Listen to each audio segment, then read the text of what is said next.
Assalamualaikum warahmatullahi wabarakatuh. Salam dan bahagia. Perkenalkan, nama saya Junardiah, CGP Angkatan 5, SMP Negeri 2 Purwosari, Kabupaten Bojonegoro.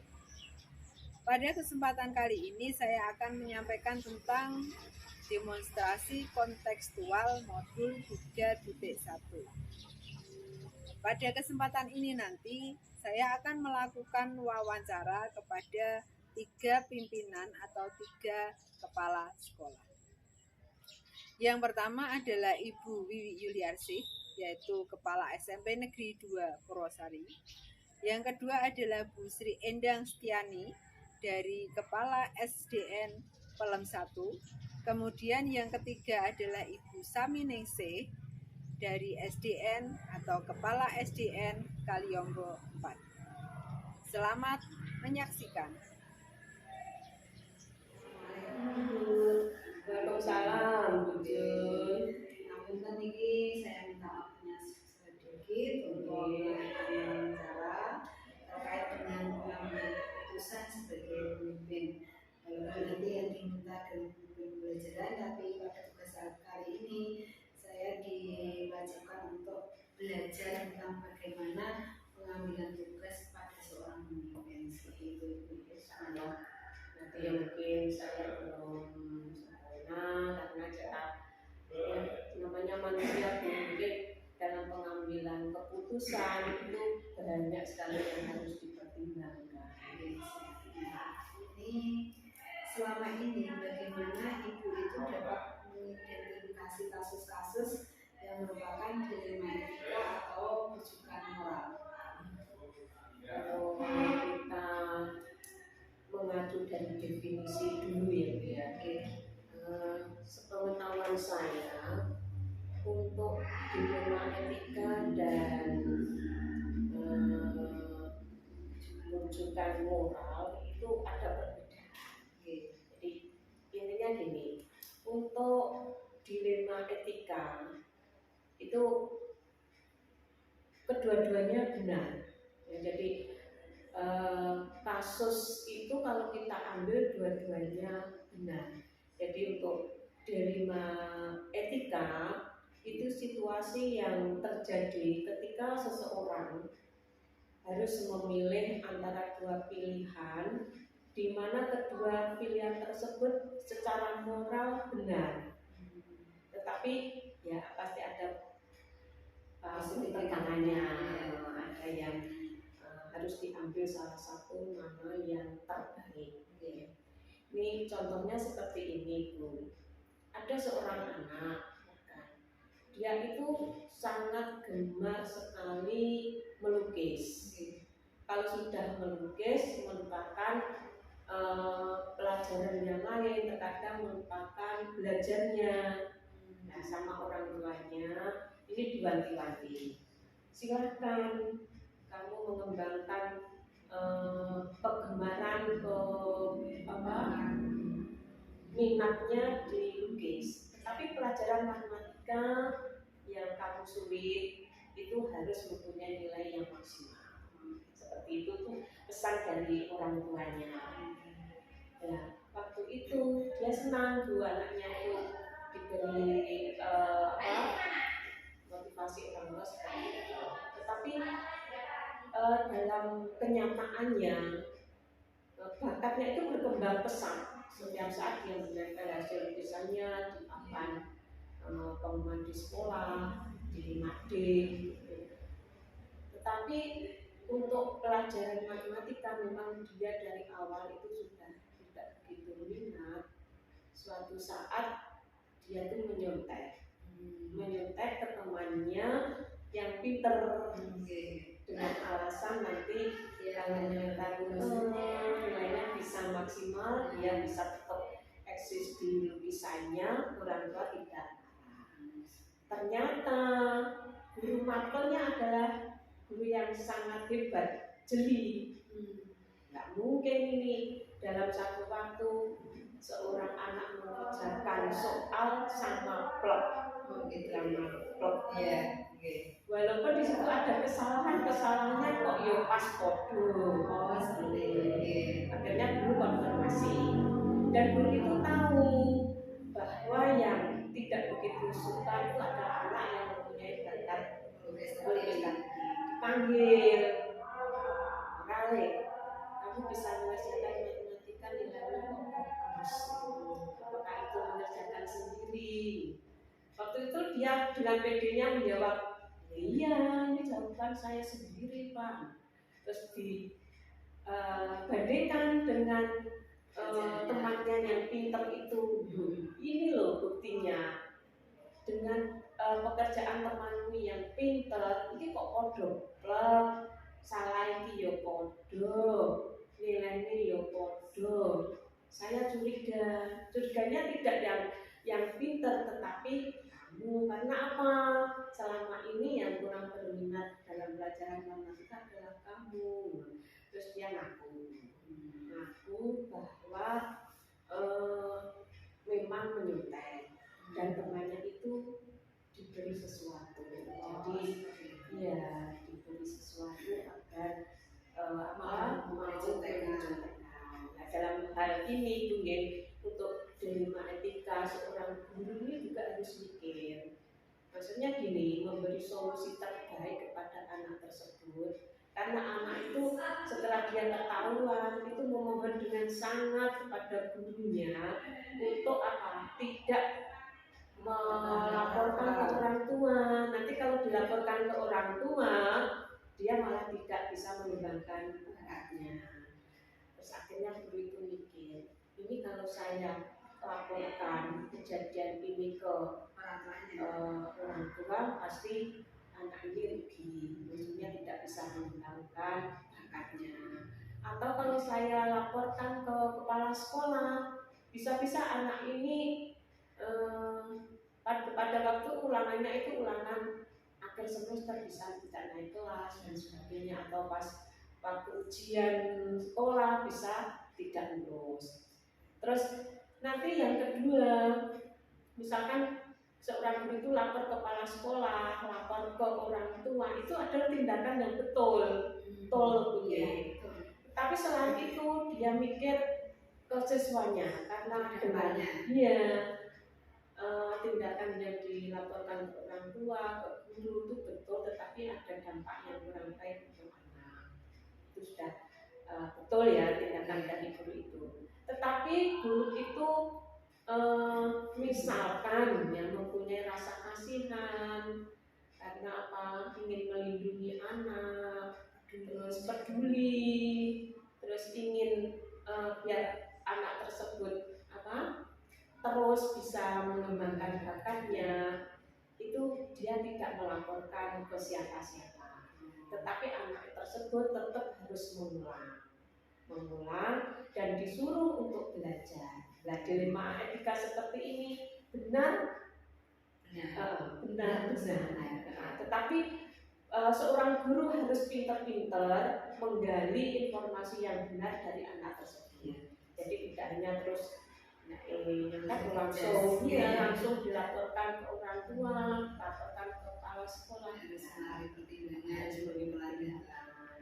Dan yang diambil seorang guru yang bijak ya seperti itu, tetap memenuhi kebutuhan siswa, dan siswanya tetap bisa mengembangkan bakatnya melukis, tetapi dia tetap mempunyai tagihan harus mengulang ujiannya, juga harus belajar. Itu yang dilema etika. Tapi kalau dilema bujukan moral ya Bu, yang tadi bujukan moral itu benar melawan salah. Jadi situasi yang terjadi ketika seseorang harus membuat keputusan antara benar atau salah. Misalnya seperti ini. Ini sering terjadi Bu, termasuk mungkin juga di sekolah ini.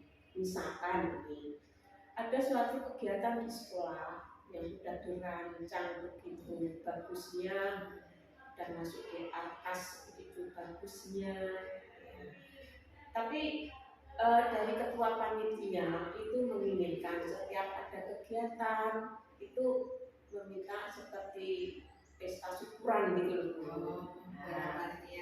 Barang panitia dan sebagainya terkadang itu tidak teranggarkan. Nah, waktu itu ketua panitia misalkan setelah selesai ketua panitia menghadap ke bendara, ayo besok syukuran makan. Terus bendara otomatis lupa itu nggak ada anggaran, terus diambilkan dari uang apa? Ayo Bu, misalkan kita ambil ya pokoknya membuat kwitansi palsu atau laporan yang nanti kira-kira bisa sesuai tapi tidak dimasukkan di realnya. Nah, seperti ini tindakan dari panitia untuk memberi rujukan kepada bendara itu kurang betul, salah kan? Nanti kalau bendara itu lurus, dia tidak mau, itu sudah betul Bu. Nah, tapi ternyata dalam kenyataan terkadang ini juga pernah dilakukan karena apa? Berpikirnya untuk kebersamaan. Kebersamaan ini juga harus dipikir Bu. Jadi ada 3 prinsip juga nih dalam pengambilan keputusan nih. Walaupun ada dilema etika, ada rujukan moral, itu prinsip-prinsip keadilan namanya. Misalkan ada prinsip berpikir berbasis hasil akhir. Ini maksudnya gini, saya melakukan karena ini yang terbaik untuk kebanyakan orang, tanpa memikirkan antara peraturan yang sudah ditetapkan atau lain-lain. Jadi ada 3 prinsip yang bisa kita jadikan patokan, tapi ini juga harus adil. Jadi tidak hanya satu prinsip saja yang harus diambil. Nah, nanti bisa namanya berpikir berbasis peraturan, berpikir berbasis rasa peduli. Nah, nanti kalau hanya berpikir berbasis hasil akhir, ya memang semuanya senang nanti akhirnya kalau diajak-ajak bersenang-senang tapi bendaranya ini yang cenat-cenut, kepalanya pusing, terus diambilkan dari apa? Karena apa? Dia tidak mengikuti aturan-aturan yang sudah ditetapkan. Berpikir berbasis peraturannya ini juga nanti bisa dipikirkan. Terus termasuk berpikir berbasis rasa peduli seperti tadi.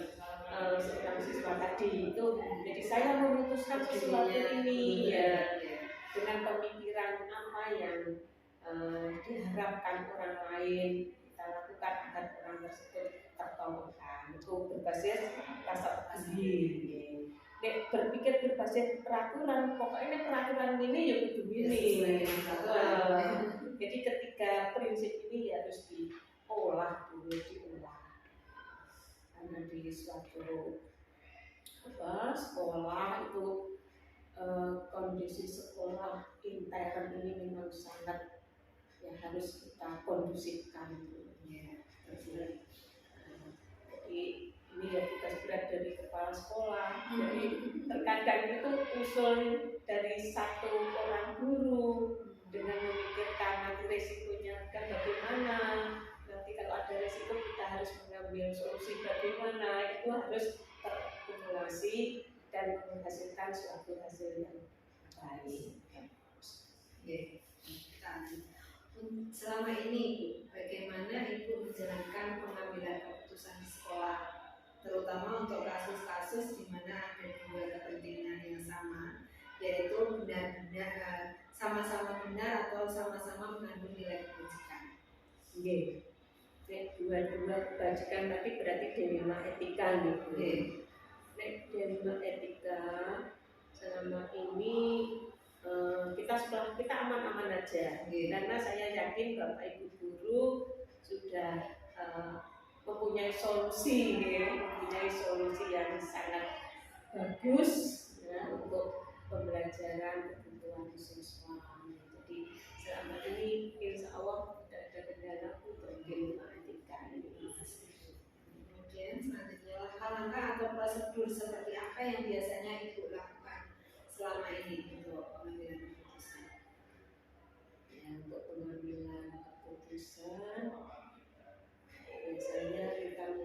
dulu akar permasalahannya itu di mana. Terus siapa saja yang terlibat di situ, apakah hanya siswa saja, apakah nanti juga orang tua yang terlibat, apakah masyarakat juga, atau bapak ibu guru atau malah sekolah ini. Jadi siapa saja yang terlibat ini juga kita kita lihat dulu sebelum akar permasalahannya tadi nih, termasuk faktor-faktor yang penyebabnya, latar belakangnya juga kita lihat. Terus ini juga biasanya saya menulis, membuat jadwal. Setiap ada laporan itu saya tulis tandanya, permasalahannya apa, masuk dilematika atau masuk dalam rujukan moral, itu tetap saya tulis. Nanti setelah itu saya lihat perkembangannya bagaimana ya, setelah mungkin saya panggil orang tersebut. Setelah itu nanti kalau sudah kok agak bisa tertangani, nanti tetap ada tindak lanjut dari sekolah untuk menetapkan keputusan yang terbaik. Tapi jadwal itu tetap terjadwal. Kemudian hal-hal apa saja yang selama ini itu ada efektif dalam pengambilan keputusan pada kasus-kasus dilema etika. Pengambilan ini yang dianggap efektif.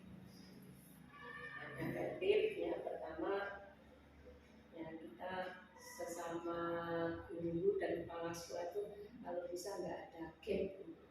Jadi kepala sekolah tugasnya membina anak buah, memberi wawasan yang benar. Itu idealnya. Tapi tetap kalau kita pas waktu rapat pembinaan ke guru tetap yang dilakukan.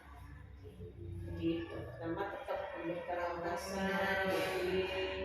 wawasan pembinaan kepada guru. Mungkin kalau di lima etika benar-benar misalkan bisa kedua fakta yang membuat untuk keputusan tersebut. Paling enggak yang bermasalah itu siapa, antara guru dan siswa atau siswanya sendiri, itu harus dihadirkan di tulis permasalahannya, dicatat dan sebagainya. Termasuk nanti kepala sekolah juga memberikan kesempatan untuk orang yang misalkan yang menghadap kepala sekolah itu permasalahannya apa, termasuk solusinya dari beliaunya itu apa. Jadi seperti sistem coaching memunculkan potensinya masing-masing orang. Jadi tidak dari kepala sekolah saja. Nanti dari kedua apa yang sudah kita sepakati dan itu betul, bisa dikasih tapi penyimpulan keputusan tetap ada. Selanjutnya, hal-hal apa saja yang selama ini merupakan tantangan dalam pengambilan keputusan pada kasus dilema etika? Keputusan yang kita ambil yang menjadi tantangannya. Ya, tantangannya jangan sampai merugikan kedua pihak itu loh. Dilemanya di situ ya. Kalau Nah, saya nanti ngambil keputusan ini jangan-jangan ini merasa dirugikan. Jadi di situ ya memilih di antara dua keputusan yang sama-sama benar. Berarti harus ada pengumpulan data dan lain sebagainya ini. Dan terpenting dilema kalau milih salah satu mesti ada yang merasa dirugikan. Tetapi yang merasa dirugikan itu nanti tetap bisa mendapatkan manfaat. Jadi tidak merugi secara total, tapi ya itu nanti bisa dapat menerima dengan legowo dan dapat melaksanakan bersama-sama ya bersama-sama. Jadi dicari nilai pendapat yang terbaik. Terus pengambilan keputusan Nanti kalau masih dianggap berat sebelah, ya kita cari solusi lagi biar apa tidak yang lain tidak merasa kok gak enak kalau kelihatannya kok boleh kasih gitu ya. Kadang ya itu Bu, terkadang pendapat yang sudah diyakini kebenarannya itu dia Setelah uji publik biasanya ngotot dan sebagainya itu termasuk permasalahan yang merupakan tantangan. Iya, betul sekali.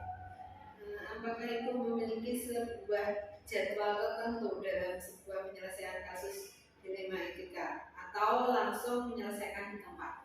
Jadwal ya. Jadi semua permasalahan itu ditulis dulu, dirangkum dulu.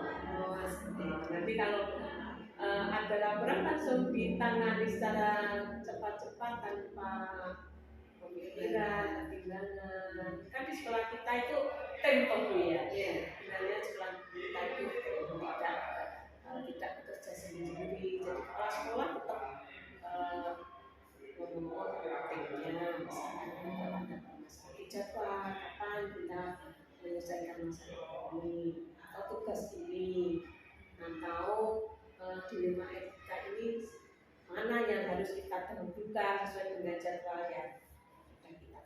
Berarti pakai skala prioritas. Iya, skala prioritas. Selanjutnya, adakah seseorang atau faktor apa yang selama ini mempermudah atau membantu ibu dalam pengambilan keputusan, terutama dalam dilema-dilema etika? Semuanya Bu, termasuk tadi tem ya, yang kerja, terus termasuk waka kesiswaan, kurikulum, terus waka saya sendiri Pak Yudi, terus kawan-kawan itu semuanya mendukung. Jadi saya itu mencari informasi tidak hanya dari waka saja, mungkin dari siswa juga, mungkin dari TU dan sebagainya. Itu semuanya mendukung insya Allah. Itu memberikan masukan kepada saya sebelum saya menetapkan suatu.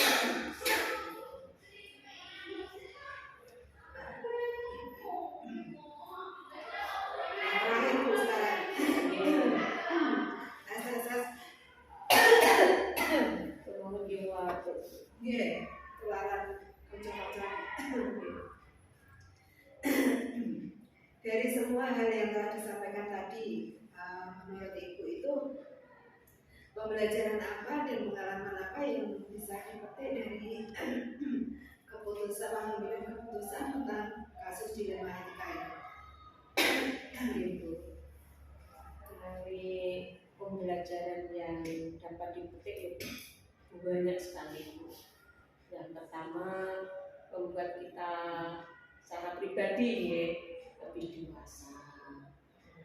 Jadi di dalam kehidupan ini kita nggak bisa hidup sendiri, tidak bisa memutuskannya sendiri, tidak bisa merasa paling di atas. Sebenarnya harus dipikirkan bersama untuk kedepannya agar lebih baik.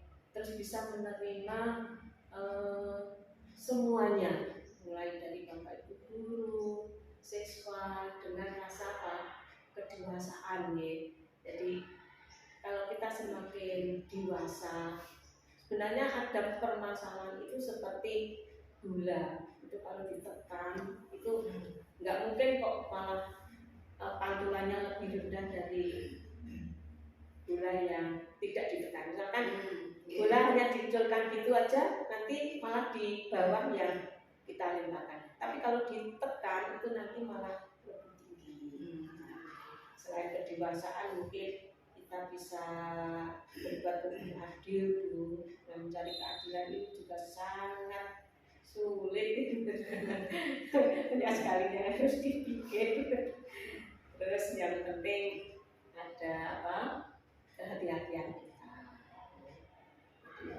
Mungkin dari tingkah laku, dari pengucapan, setiap ada permasalahannya nanti bisa membuat kita lebih hati-hati dalam mengambil keputusan. Yang selanjutnya bagaimana kasus-kasus dilema etika. Terima kasih atas Semoga waktunya. pendidikan juga sukses, bisa lulus di GP menjadi GP dengan nilai memuaskan. Terima kasih. Assalamualaikum warahmatullahi wabarakatuh. Waalaikumsalam warahmatullahi wabarakatuh. Saya Bu, ya, hari ini saya akan tugas melakukan wawancara kepada panjenengan. Wawancara ini tentang pertanyaan tentang pengambilan keputusan. Pembentukan wonten dilema etika kalian ajukan moral. Nah, selama ibu itu menjadi kepala sekolah, bagaimana ibu itu dapat mengidentifikasi kasus-kasus yang merupakan dilema etika ataupun merupakan ajudan? Menurut saya yaitu kita harus tahu dulu kasus dilema etika itu yang bagaimana, terus rujukan moral itu bagaimana. Kalau yang saya ketahui kasus dilema etika itu kan benar dan benar. Kalau rujukan etika itu salah, rujukan moral itu salah dan benar. Jadi kita tahu kasus itu menurut dilema etika atau rujukan moral, kita harus tahu dulu kasusnya. Selama ini bagaimana ibu itu menjalankan pengambilan keputusan di sekolah, terutama untuk kasus-kasus di mana ada dua kepentingan yang sama, yaitu sama-sama benar ataukah sama-sama mengandung nilai-nilai kebajikan? Kalau saya selama di SD ini untuk mengambil keputusan itu saya harus ada orang yang saya ajak untuk menyelesaikan kasus itu. Jadi saya ada orang yang saya percaya atau rekan kerja saya yang saya percaya untuk menyelesaikan kasus itu. Jadi bekerja sama dengan rekan kerja yang saya ajak. Terus untuk langkah-langkah atau prosedur seperti apa yang biasanya ibu lakukan untuk menyelesaikan permasalahan perusahaan? Langkah-langkah saya dalam menyelesaikan permasalahan yaitu satu, saya harus tahu siapa saja yang bermasalah. Yang kedua, harus tahu ceritanya itu masalahnya apa. Setelah itu baru penyelesaian. Terus hal-hal apa saja yang selama ini ibu anggap itu efektif dalam pengambilan keputusan pada kasus-kasus dilema etika?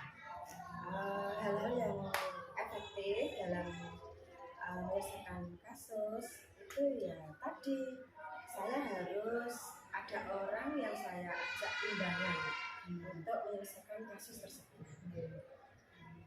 Itu yang merupakan hal efektif. Tapi saya ya harus tidak langsung percaya dengan orang yang bisa menyelesaikan masalah. Saya pun harus bisa mengetahui atau menyelesaikan masalah itu. Kemudian hal-hal apa saja yang selama ini merupakan tantangan dalam pengambilan keputusan pada kasus-kasus dilema etika? Jadi tantangan itu apa? Tantangannya yaitu kalau untuk menyelesaikan masalah itu misalnya benar sama benar gitu. Itu kan ya harus kalau mengambil keputusan ya harus adil, harus bijaksana. Jangan sampai membuat beban yang punya kasus satunya dengan yang satunya. Jadi harus adil, harus bijaksana. Ya itu merupakan tantangan yang sangat sulit. Harus bisa berpikir jernih. Biar antara orang-orang yang bermasalah itu tidak timbul ketidaknyamanan Ya betul. Seolah-olah tetap tidak ada apa-apa, tetapi masalah itu terselesaikan. Ya betul seperti itu. Apakah ibu memiliki sebuah tata kala atau jadwal tertentu dalam sebuah penyelesaian kasus dilema etika. Kemudian apakah ibu juga langsung menyelesaikan di tempat atau mungkin memiliki sebuah jadwal untuk menyelesaikannya seperti prosedur ataukah mungkin langkah-langkah untuk penyelesaian? Kalau saya itu melihat kasusnya. Kalau kasusnya itu ringan, ya langsung saya selesaikan hari itu, harus selesai.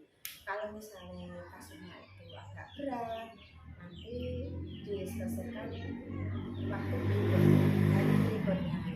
Jadi ada pemikiran lebih lanjut, ada beberapa pertimbangan yang harus diselesaikan sendiri. Ya seperti itu. Soalnya kan kasusnya agak berat. Dan mungkin menyangkut kenyamanan dan kepentingan orang banyak. Ya betul. Adakah seseorang atau faktor-faktor apa yang selama ini itu mempermudah atau mungkin membantu ibu dalam pengambilan keputusan pada kasus-kasus dilema etika? Ada, tentunya ya ada. Tadi saya sudah katakan di depan tadi, jadi ada rekan kerja saya yang saya percaya untuk bisa menyelesaikan kasus yang ada, permasalahan yang ada. Sehingga bisa membantu panjenengan Iya, penyelesaian betul. itu sama-sama nyaman gitu. Ya, tidak berpikir sendiri kan ada imbangannya gitu. Oke, soalnya kalau dipikir sendiri kadang ya Enggak, berat. tidak akan bisa mendapatkan keputusan. Betul sekali. Dari semua hal yang telah disampaikan tadi, pembelajaran apa yang dapat ibu petik dari pengalaman ibu saat mengambil keputusan dilema etika itu? Yaitu saya berpengalaman kasus ini, permasalahan seperti ini, saya harus bisa menyelesaikannya sendiri misalnya. Nanti kalau bisa agak berat kasusnya, nanti bisa saya imbangi dengan rekan kerja tadi. Nah itu semua kan harus diselesaikan dengan hati tenang, pikiran jernih, dan dengan penuh kesabaran. Meskipun misalnya kasusnya itu agak keras atau berat, kita harus hadapi dengan tenang dan sabar. Harus seperti itu. Kalau jawab pemimpin seperti itu ibu. Harus bisa membuat suasana selalu nyaman. Sementara kita sendiri punya gejolak. Iya, ya seperti itu. Biasanya mengorbankan diri sendiri nanti untuk kebaikan bersama. Terima kasih Ibu wawancara hari ini. Saya sangat mendapat banyak pengalaman, mendapatkan banyak ilmu dari Ibu, dan mohon maaf sudah mengganggu waktunya. Sama-sama. Saya juga berterima kasih dapat pengalaman. Assalamualaikum warahmatullahi wabarakatuh. Waalaikumsalam warahmatullahi wabarakatuh. Mohon maaf Ibu, saya meminta waktunya sebentar untuk melakukan wawancara tentang pengambilan keputusan, yaitu tentang pengambilan keputusan secara dilema etika maupun kecuali. Mulai Ibu ya. Pertanyaan yang pertama begini Bu. Selama ini bagaimana ibu-ibu dapat mengidentifikasi kasus-kasus yang merupakan dilema etika ataupun rujukan moral?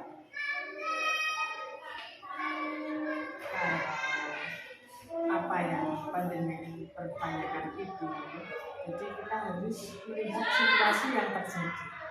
Ketika seseorang harus memilih antara dua pilihan, di mana pilihan keduanya itu memang berbeda, jadi kita harus secara moral benar, tetapi walaupun berbeda. Terima kasih. Terus Bu, selama ini bagaimana Ibu menjalankan pengambilan keputusan di sekolah Ibu, terutama untuk kasus-kasus di mana terdapat dua kepentingan yang sama-sama benar ataupun sama-sama mengandung nilai kebajikan?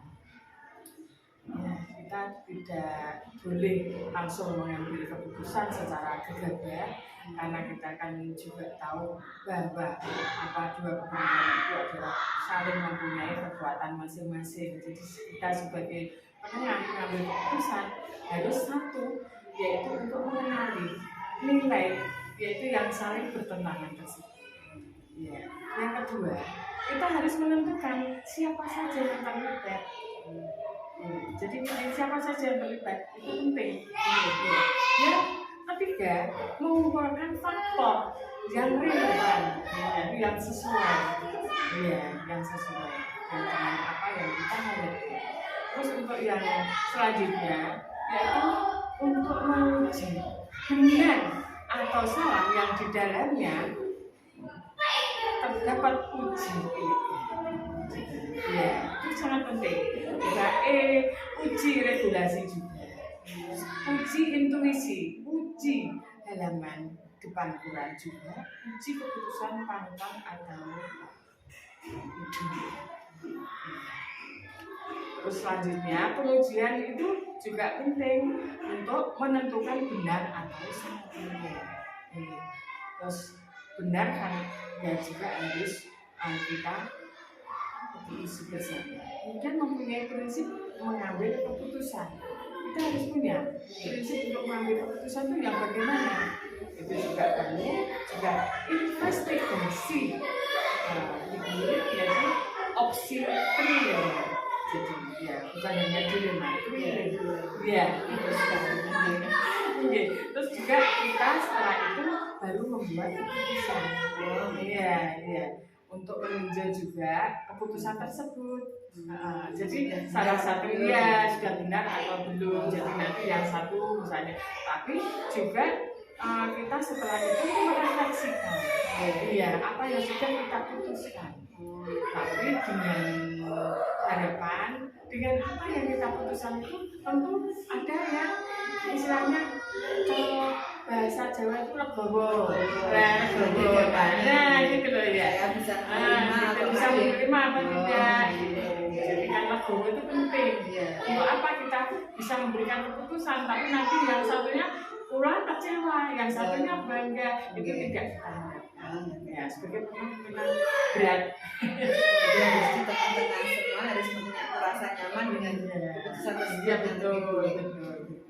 Terus langkah-langkah atau prosedur apa yang biasanya Ibu lakukan selama ini? Kalau saya misalnya ya ada dua yang harus kita putuskan, keduanya harus kita tentukan. Jadi tidak boleh sepihak.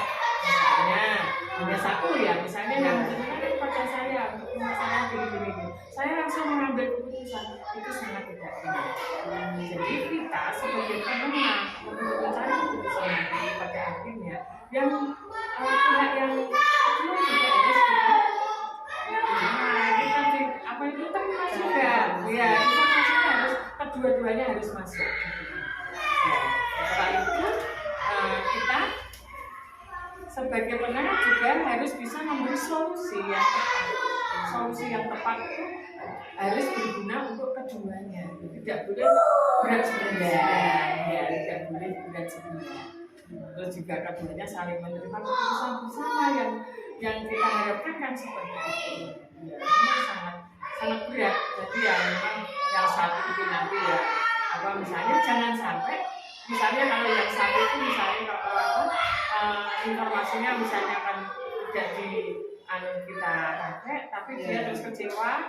Nah, bagaimana caranya biar dia tidak kecewa? Ya kita menghargai keduanya bahwa kita keputusan ini adalah untuk kepentingan bersama-sama.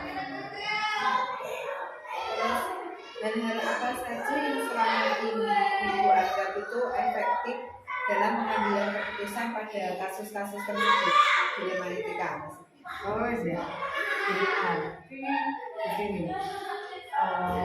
Secara umum kita harus memberikan wawasan. Kita harus memberikan wawasan bahwa dilema etika, ya seperti itu adalah merugikan diri sendiri juga orang lain. Misalnya contoh, anak sering tidak masuk sekolah, tidak masuk sekolah. sekolah satu itu kita tanya dulu anaknya, kan anak itu kan apa jawabannya kan kebetulan, ya tahu kebetulan satu kali, terus besok lagi ada anak sering nggak apa masuk sekolah, terus tanya lagi, misalnya kan kepikiran lagi, nah, kita harus cari informasi dengan teman dekat anak tersebut, misalnya tidurnya tadi malam sampai jam berapa, apa sering begadang dan sebagainya, itu perlu kita ganti daripada kita langsung memberikan hukuman kepada anak yang tidak masuk tersebut. Karena sekarang dengan adanya kemajuan IT teknologi atau HP itu seakan-akan adalah harus tidak anak saja Bapak Ibu itu semuanya ya HP itu sudah merupakan kepentingan kebutuhan pokok. Padahal Bapak dan Ibu guru bahwa HP itu harus dimanfaatkan untuk sebaik-baiknya, tapi anak ya kadang ingin mencari misalnya untuk kesenangannya, hobinya, ya kan banyak sekali game-game dan sebagainya yang anak-anak lah, maksudnya yang berhubungan dengan anak-anak itu. Jadi kita begini, kalau memberi keputusan itu jadi setelah kita mencari ternyata anak tersebut sering tidak masuk, terus yang kedua orang tuanya pernah kita panggil misalnya, ternyata anak tersebut tidurnya terlalu terus sekarang orang tuanya juga harus bisa memberikan dorongan, harus memberikan motivasi. Jadi setiap habis sholat subuh harus segera dibangunin. Itu pernah seperti itu. Orang tuanya itu harus proaktif juga. Jadi alhamdulillah anak tersebut begitu kita dekati, pendekatan itu penting. Karena itu saya dekati. Kalau sampai satu tidak masuk, sering tidak masuk peninggalan pelajar, kasihan orang tuanya sering dipanggil. Jadi jangan seperti misalnya terus seenaknya sendiri, gitu kan, itu merugikan. Alhamdulillah cara saya seperti itu, pendekatan itu penting maksudnya daripada kita langsung memutuskan mulai sampai 100 mesti kita jangan buatan saya banyak sekarang hal-hal apa saja yang selama ini merupakan tantangan dalam pengambilan keputusan kasus-kasus di lingkungan kita. Kalau tantangan itu tentu banyak. Tantangan itu di lingkungan. Kadang itu kita bermaksud baik, tetapi belum bisa diterima. Bahwa itu sebenarnya tujuannya baik, gitu. Dikiranya kan nanti membenci, gitu. Nah, yang kedua, pendekatan kita juga sampai kepada anak juga kepada orang tua juga, biar nanti bisa proaktif. Jadi kita keputusan kita nanti kan bisa diterima, gitu. Jadi pertama anak itu pendekatan terlebih dahulu, terus orang tuanya, terus kita cari solusi, terus teman-temannya juga biar memberikan dorongan juga, biar anaknya juga tidak minder karena sering tidak masuk. Akhirnya kadang kan anak terus nggak mau masuk sekolah karena sering anaknya bully istilahnya, kan bolos, akhirnya terus nggak.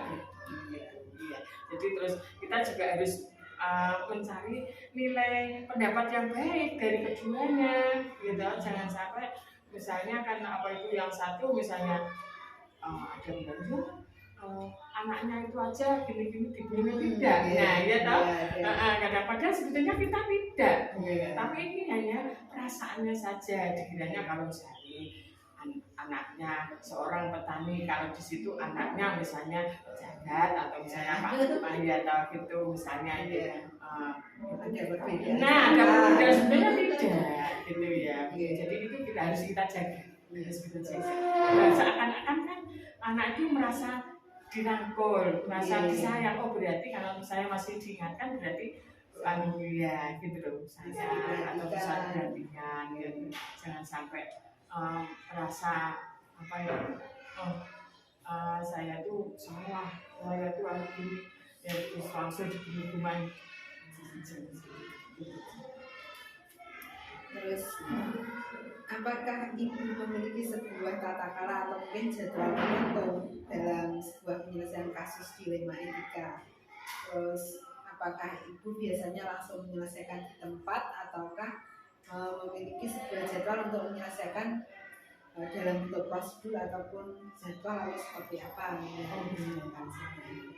Harusnya demikian sih, kita harus punya prosedur ya, tidak misalnya secara global suatu saat kan kita nanti kan melihat jadwal prosedur kita untuk ya gitu loh. Misalnya saya pernah menyampaikan misalnya atau pernah menangani misalnya sebuah permasalahan seperti ini. Kalau kita punya jadwal, punya cara, oh ya dulu saya beri ini kan kelihatannya kan, oh ya kalau misalnya ini nggak berhasil kan kita misalnya tambah lagi, misalnya kita tambah cari solusi yang lain. Jadi kita memang perlu punya jadwal katakan.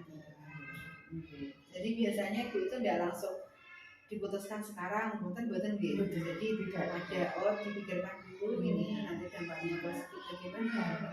Ya kita tidak bisa memutuskan secara sendiri. Kita kan punya juga orang yang kita anggap misalnya mampu, ya kan untuk menangani ini. Bagaimana misalnya saya punya keputusan seperti ini, terus anak tersebut ya. Tapi sudah kita kumpulkan misalnya kan pendekatan tadi, informasi tadi yang menyebabkan misalnya terjadinya tadi dilema. Adakah seseorang atau faktor-faktor apa yang selama ini mempermudah atau mungkin membantu ibu dalam pengambilan keputusan dalam kasus-kasus dilema ini? Ya, tetap ada kita selalu. Berarti ada orang yang dipercaya untuk membantu misalnya berusaha seperti ini gimana enaknya kata begitu. Selalu ada. Selalu ada. Kalau menurut saya misalnya ada kesulitan misalnya hari ini gitu ya. Ya mohon maaf nggak tahu untuk yang suami saya libatkan. Kalau itu gimana caranya? Misalnya kalau saya memberikan putus begini, misalnya kan termasuk orang dekat gitu. Maksudnya gini kalau memang ya sesuai ya kita jalankan. Misalnya kalau misalnya kurang setuju gini, tapi tidak hanya suami toh, tapi kan juga kita juga punya guru yang senior, rekan kerja, yang bisa dipercaya, dan yang punya pengalaman atau gitu. Kemudian juga rekan sesama kepala sekolah, sama ya nama rekan kepala sekolah juga. Itu juga kalau saya di desa, kadang saya juga sering berkomunikasi dengan komite. Karena yang tahu sikonnya di desa, gitu loh, ya intinya gitu kan. Komite yang kemudian dari semua hal yang telah disampaikan, kira-kira pembelajaran apa yang ibu petik dari pengalaman ibu dalam mengambil keputusan dilema etika? Alhamdulillah, kalau kita misalnya sudah bisa mengambil keputusan yang memang itu bisa dilaksanakan dengan tanpa adanya misalnya dirugikan antara keduanya. Nah itu ternyata bisa dibawa oleh anak sampai dewasa. Betul, ini kenyataan. Saya pernah gitu ya dulu. Ya kalau dulu belum ada istilah dilema etika ya. Misalnya anak itu kan sering belajar, misalnya setiap diberi pelajaran itu istilahnya itu acuh, acuh. Terus nanti tidak peduli. Terus kalau zaman dulu kan mesti kalau diberi itu sama gurunya misalnya dimarahi dan sebagainya, ya toh. Nah kalau zaman dulu loh Cing ya, misalnya boleh ya jawab, tapi sekarang kan tidak boleh. Tapi anak tersebut itu ternyata setelah saya ini seperti ini ya, maksudnya dulunya sudah tua lah, maksudnya itu masih ingat bahwa dulu itu saya pernah beri wawasan pada guru saya. Dia curhat sama saya, padahal dia juga sudah rumah tangga.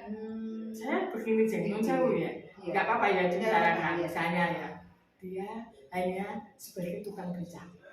Ya, sekolahnya tuh dia sering bolos. Terus sering misalnya ulangan selalu dapat jelek, ya. Tapi selalu saya bangkitkan, saya semangatkan, gitu.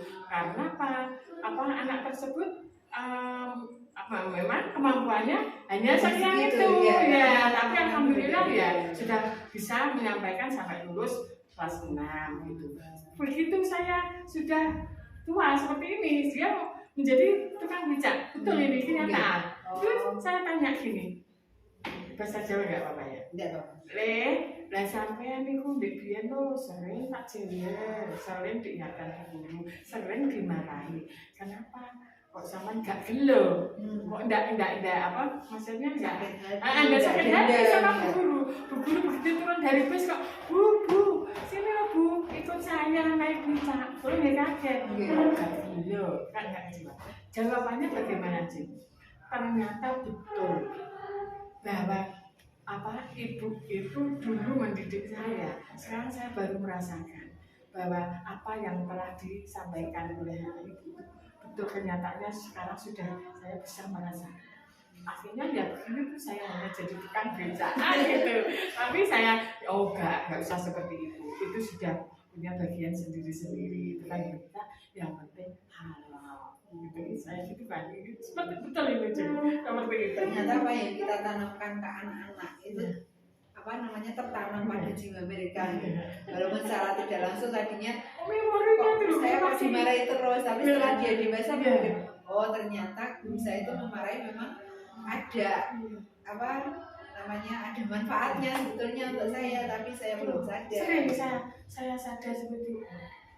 Yang penting kita itu ya itu tadi cara mengarahkan. Jangan kamu salah, ini salah, itu salah. Yang benar begini tidak ya, kita harus tidak harus dirangkul. Iya, diberi semangat. Sering seperti itu. Karena memang biasanya anak-anak yang seperti itu kan di rumah kadang kurang perhatian atau mungkin apa yang dilakukan selalu disalah-salahkan. Akhirnya kan dia butuh perhatian dari luar juga. Kalau bapak ibu gurunya nggak mau ngasih perhatian, akhirnya gimana nantinya? Kita ya seneng ada anak yang misalnya mengingat gitu. Betul sekali.